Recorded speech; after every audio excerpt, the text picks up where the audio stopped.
Hey, welcome back.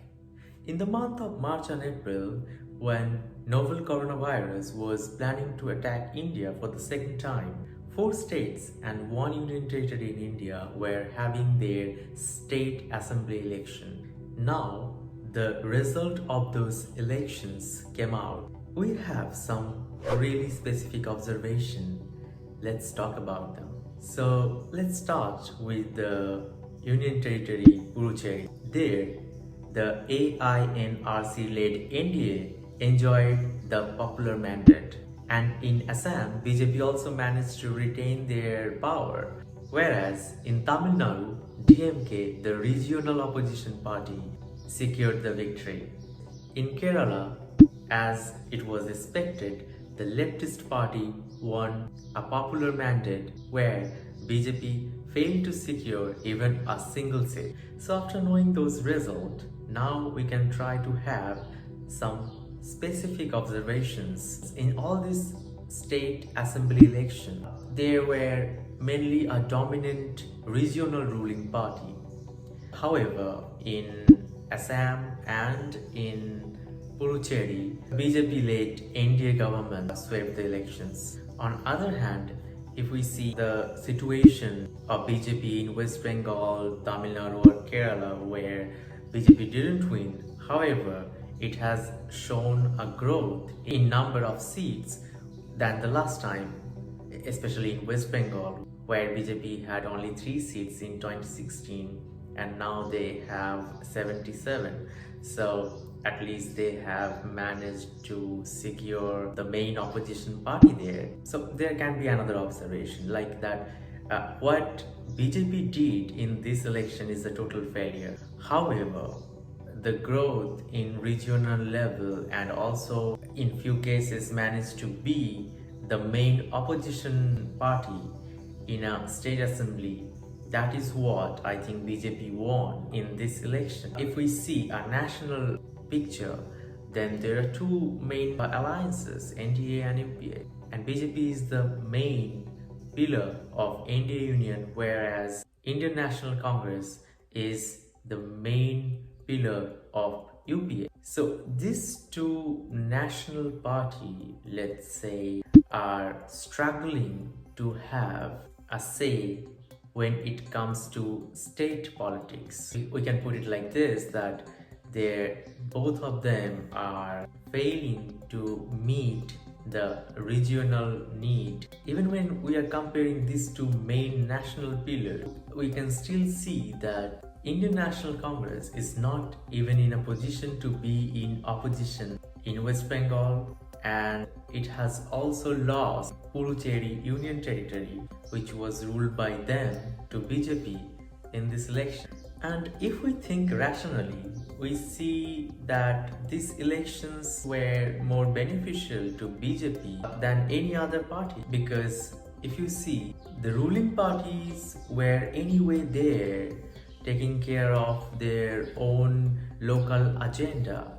However, BJP being a national party and the main pillar of NDA at least secured the opposition seat in state assembly elections, meaning that now at least they have a say in those states. And if we really have to be honest, then we see that BJP did nothing but enjoyed the vote shares from the wrongdoing of the other party, because we all know the present COVID-19 situation in India. Even after a year that central government had the time to plan for the second wave, but still it's a disaster so far. Even though in the campaigns BJP talked about their infrastructure growth and development, however, by seeing the situations what the country is going through now, it is very clear. And I feel that the voters cannot be fooled anymore in this time of information and technology. So BJP might have won seats here and there and have shown some kind of growth as long as their state power projections are concerned. However, this can also be regarded as a clear indication that if BJP doesn't change its working style, and if it doesn't deliver what it promised in the campaigns or election manifesto, then it might also be thrown out of the central office in upcoming 2024 election. And we should not forget it that this pandemic situation can only negatively affect BJP, the ruling central party at this point of time. This situation is not going to impact any other state or central parties, which will definitely be remembered in 2024 election. Priyanka Gandhi, Congress politician, also expressed her confidence that in upcoming UP election, BJP is also going to be removed from UP State Assembly. And there another factor which is very important, which is of farmers' protest, where the farmers from UP had got a large portion of discontent against BJP. So this confidence of opposition can also be originated from the kind of working style the BJP has got at this point of time. So the next observation would be Congress here might be playing a long-term goal with a long-term vision. They're not pondering over winning the state elections. Rather, they're only supporting the UPA alliance partners in state elections, whereas they're preparing themselves for taking over the center in 2024.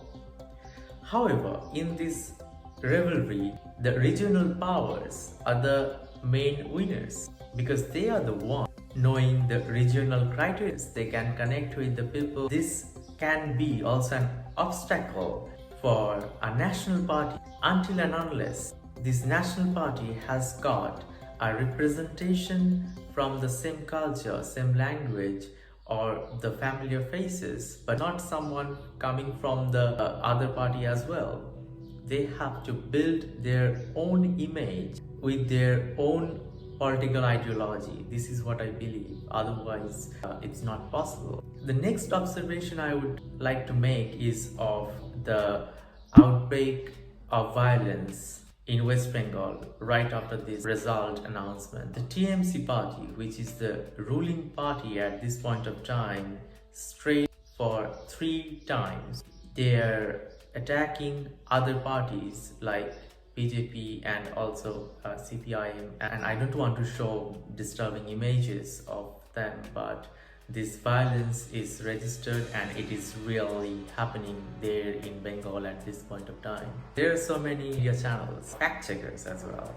They are reporting that this violence is as a fake news. However, the 3 times consecutive CM of Bengal, Mamata Banerjee, has also accepted this violence at this moment. And she knows that things will be remembered. Even though it's 5 years to take that time, however, definitely it will be remembered. So the truth is in front of our eyes. It's on us that if we want to see the truth or not. And just a small disclaimer that I wanted to put here, that I'm not here to support any party or any government. As a part of democracy, we always need to hold our elected leaders and the government accountable for our growth. And how do we hold them accountable? By asking the right question. This is what democracy. Exercising your freedom of speech by asking the right question while answering the question, if so, by the government, the situation will be developed and rectified. This cycle, this process is a beautiful process of democracy. Thank you.